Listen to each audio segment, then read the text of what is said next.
Minor బాలికపై అత్యాచారం కేసులో బాధితుల పక్షాన టీ న్యూస్ పోరాటం ఫలించింది. ఎట్టకేలకు 9 రోజుల తర్వాత పోక్సో కేసు నిందితుడు బండి భగీరథ్ పోలీసుల ఎదుట లొంగిపోయాడు. పేట్ బషీరాబాద్ పిఎస్ లో అయితే బండి భగీరథ్ సరెండర్ అయ్యాడు. లాయర్ల సమక్షంలో స్టేషన్ కు వచ్చిన బండి భగీరథ్ పోలీసులకు లొంగిపోయాడు.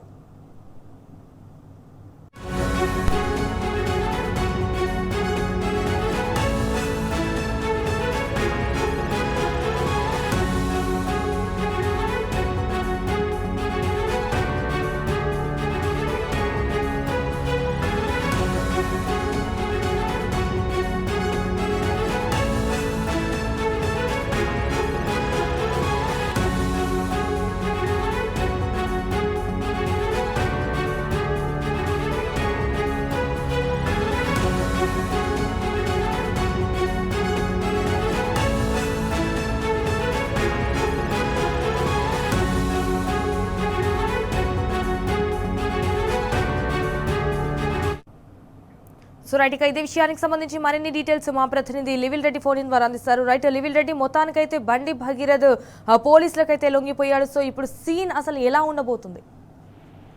మొత్తానికి ఫస్ట్ నుంచి కూడా బీఆర్ఎస్ పార్టీ చెప్పింది కావచ్చు, ప్రజా సంఘాలు, మహిళా సంఘాలు చెప్పింది నిజమైంది. వాళ్ళ ఒక హైడ్రామా మధ్య కొద్దిసేపటి క్రితమే బండి భగీరథ్ పెట్ బషీరాబాద్ పోలీసుల ఎదుట లొంగిపోయినట్టు తెలుస్తుంది. ప్రధానంగా పోక్సో కేసు నమోదై దాదాపు 9 రోజులుగా వస్తుంది. 9 రోజుల నుంచి కూడా తప్పించుకునే ప్రయత్నం చేశారు తప్ప ఎక్కడ కూడా తన నేరాన్ని ఒప్పుకునే ప్రయత్నం చేయలేదు, నేరాన్ని కప్పిపుచ్చే ప్రయత్నం చేశారు.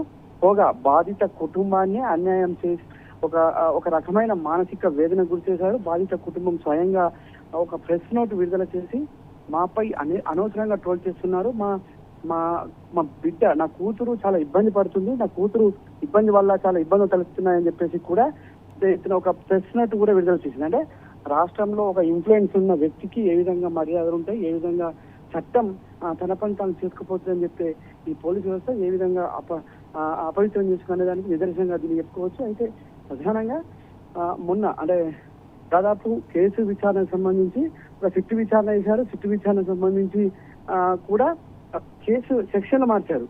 కానీ పట్టుకోవడంలో ఎందుకు విఫలమయ్యారు, అంటే ఎవరి వల్ల విఫలమయ్యారు, ఎందుకోసం విఫలమయ్యారు అనేది వాళ్ళ $1 మిలియన్ ప్రశ్న. అంటే కేవలం ఇన్ఫ్లుయెన్స్, అంటే బండి భగీరథ్ తండ్రి ఇన్ఫ్లుయెన్స్ వల్ల, మరోపక్క బండి భగీరథ్కి కాంగ్రెస్ ప్రభుత్వం, రాష్ట్రంలో ఉన్న కాంగ్రెస్ ప్రభుత్వం సహకారం వల్లనే ఇదంతా కూడా ఇంత లేట్ అయింది. దానికోసమే ఇదంతా కూడా జాప్యం చేశారు.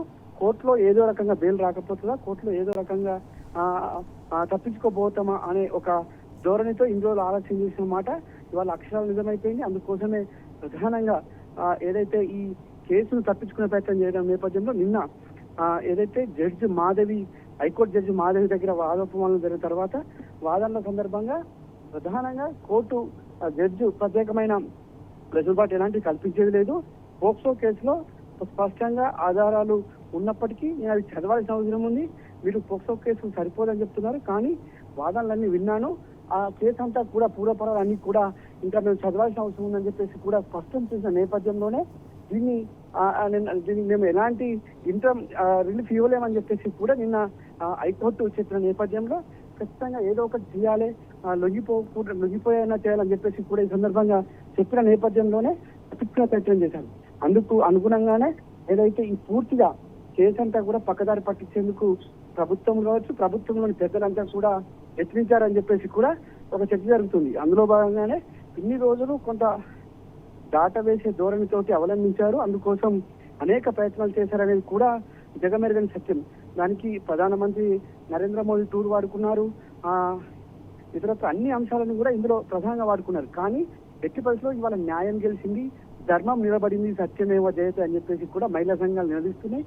ఇవాళ పూర్తిగా బండి భగీరథ్ చేసిన తప్పును ఒప్పుకోక తప్పలేదు అనేది వాళ్ళ సత్యంగా చెప్పుకోవచ్చు.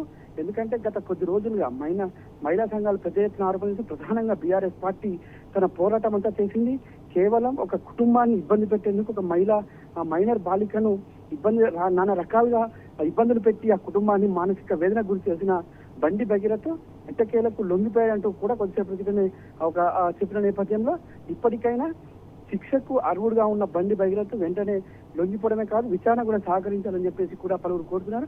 న్యాయ వ్యవస్థ పైన నమ్మకం ఉందని చెప్పుకునే బండి భగీరథ కుటుంబం ఖచ్చితంగా బండి భగీరథ న్యాయానికి, చట్టానికి, ధర్మానికి లోబడే పనిచేయాల్సిన అవసరం ఉంటుందని చెప్పేసి కూడా ఈ సందర్భంగా పలువురు న్యాయ నిపుణులు చెప్తున్నారు. అంటే పూర్తిగా ఒక కేసును పక్కదారి పట్టించేందుకు ఎంతో ఇన్ఫ్లుయెన్స్ వాడారు.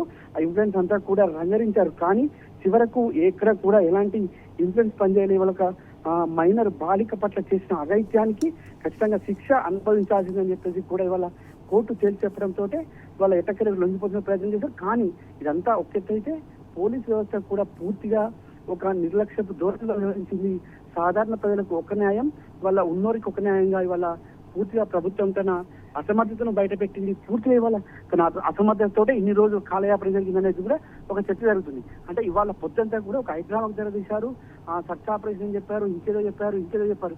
కానీ నిందితుడిని పట్టుకోలేకపోయారు పోలీసులు అనేది ఇవాళ స్పష్టంగా తెలిసిపోతుంది. అంటే నిందితుడు కనీసం కూడా వీరికి అందుబాటులో దొరకకపోవడం వీరి అసమర్థతకు నిదర్శనం అని చెప్పేసి కూడా విమర్శలు గుప్పిస్తున్నారు. ప్రధానంగా నిందితుడు గతంలో అనేక సందర్భాలు చూసిన ఒక జర్నలిస్టు హైదరాబాద్ నుంచి తన కుటుంబంతో ఇతర దేశాలకు వెళ్తే కేవలం ఒక ట్విట్టి కేసు, అంటే చిన్న కేసు, అది కేవలం ఒక స్టోరీ నడిపితే, ఒక మీడియా ఛానల్ ఒక స్టోరీ నడిపితే అప్పటికప్పుడు ఎయిర్పోర్ట్ లో పట్టుకున్నారు. కానీ ఇవాళ 9 రోజులైన ఎందుకు బండి భగీరథను పట్టుకోలేకపోయారని చెప్పేసి కూడా పోలీసుల పైన విమర్శలు పెద్ద ఎత్తున వస్తున్నాయి.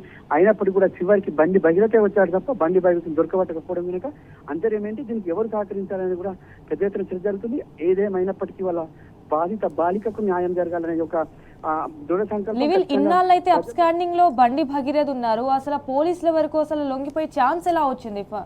ఫస్ట్ ఆఫ్ ఆల్ అంటే పూర్తిగా ఇన్ని రోజులు ఇక్కడ లేరని చెప్పడము, ఇతర రాష్ట్రాలకు పోయిన ఒక వర్షం తీసుకురావడము, ఇంకోటి అసలు బండి భగీరథను ఈ పోక్సో కేసే కాదు, ఆ బాలిక మైనరే కాదని చెప్పేసి నానా రకాల యాగి చేశారు, నానా రకాల రూమర్స్ క్రియేట్ చేశారు, నానా రకాలుగా ఇటు వారికి అనుకూలంగా ఉండే యూట్యూబ్ ఛానళ్ల ద్వారా కూడా పెద్ద ఎత్తున ప్రచారం చేశారు.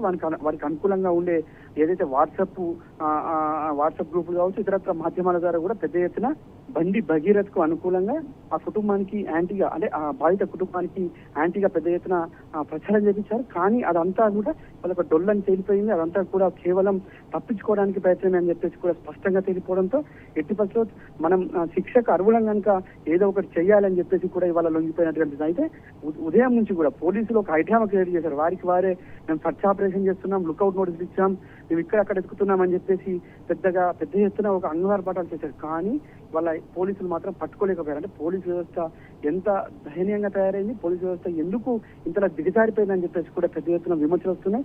ఎందుకు పోలీసు వ్యవస్థ అంటే ఒక హోంశాఖ మంత్రిగా వివరిస్తున్న ముఖ్యమంత్రి దగ్గరే హోంశాఖ ఉంది. ముఖ్యమంత్రి ఆదేశాలు బేఖాతరు చేస్తున్నారా, లేదంటే కనీసం వీరే చేయాలని చెప్తారా, లేదంటే ఇంకేమైనా ఇన్ఫ్లుయెన్స్ ఉందా అనే కోణంలో కూడా వాళ్ళ ప్రజలంతా కూడా ఆశ్రయించుకుంటున్నారు. ఇప్పటికైనా ప్రభుత్వం తన పని చేయాల్సిన దాంట్లో ఖచ్చితంగా చేయాల్సిన బాధ్యత ప్రభుత్వం పైన ఉంది, ప్రభుత్వ యంత్రాంగం పైన ఉంది, అది పోలీసు వ్యవస్థ పైన ఖచ్చితంగా ఉంది. వాళ్ళ ల్యాండ్ ఆర్డర్ కాపాడాల్సిన పోలీసులే ఈ విధంగా ఒక మైనర్ బాలికకు న్యాయం చేయాల్సిన పోలీసులే ఈ విధంగా వివరించడం పట్ల కూడా పలు అనుమానాలు సాధిస్తుంది. ఇవాళ చివరికి కోర్టు నిన్న ఏదైతే రిలీఫ్ ఇవ్వలేమని చెప్పిన తర్వాతే ఇవాళ పోలీసులలో కొంత యాక్షన్ చేశారు. ఆ యాక్షన్ తర్వాతే ఇవాళ తనకు తాను లొంగిపోయిందంటే పోలీసు వ్యవస్థ ఏ మాత్రం పనిచేస్తుంది, పోలీసు వ్యవస్థ ఎందుకు ఇంతలా వ్యవహరిస్తుందని చెప్పేసి ఇప్పుడు ఒక చర్చ జరుగుతుంది. కేవలం కోర్టు డైరెక్షన్ వాళ్ళ ఇంటర్మ్ రిలీఫ్ ఇయ్యలేదనే ఒక కారణంతో మాత్రమే లొంగిపోయారు తప్ప ఇందులో వేరే ఉద్దేశమే లేదు. ఈ కేసు రేపే ఎల్లుండో ఒకవేళ మళ్ళీ తీర్పు వస్తుందని చెప్పేసి కూడా తన తండ్రి మరొకసారి చెప్పారు. అంటే సోమవారం వరకు మాకు తీర్పు వచ్చే అవకాశం ఉంది, కానీ మేము ఇవాళ లొంగిపోతున్నాం, మాకు న్యాయం పైన చట్టం పైన అంటే 9 రోజుల నుంచి న్యాయం చట్టం కనిపించలేదా అని చెప్పేసి కూడా పెద్ద ఎత్తున విమర్శలు వస్తున్నాయి. ఇప్పటికైనా సిట్టుకు సహకరించిన తర్వాత బాధిత కుటుంబానికి న్యాయం చేయాలి. కుటుంబానికి ఖచ్చితంగా ఎలాంటి స్ప్రెడ్ కాకుండా మిత్రత్ర వాళ్ళ ఏదైతే తన తండ్రికి ఏదైతే రిలీఫ్ ఇచ్చారో పేరు వాడకుండా అలానే ఆ బాధిత కుటుంబ తల్లిదండ్రులకు కూడా ఈ విధంగా రిలీఫ్ ఇవ్వాల్సిన అవసరం ఉంది. ఆ రిలీఫ్ కల్పించాల్సిన బాధ్యత పోలీసు యంత్రాంగం పైన కూడా ఉందని చెప్పేసి కూడా ఖచ్చితంగా ఇవాళ చెప్పాల్సి వస్తుంది. పూర్తిగా పోలీసుల నిర్లక్ష్యంతో ఇవాళ బండి భగీరథ్ ఇన్ని రోజులు దొరకకుండా లేడు, చెప్పాలంటే దొరకకుండా లేడు. ఆయన పోలీసులను కాపాడారు, పోలీసులే స్వయంగా రక్షణ కవచంలా వ్యవహరించారనేది సుస్పష్టం. ఏదేమైనప్పటికీ వాళ్ళ బాలిక తరపున చాలా మంది మహిళా సంఘాలు, బీఆర్ఎస్ పార్టీ మహిళా నాయకులు పెద్ద ఎత్తున పోరాటం చేశారు. వాళ్ళ సత్యం, న్యాయం, ధర్మం బాలిక వైపు ఉంది. అందుకే వాళ్ళ బండి భగీరథ్ శిక్ష కరువుడు కనుకనే తనకు తాను వచ్చి లొంగిపోయారు. Sanjana. Okay, all right, Level Reddy, thank you for the updates.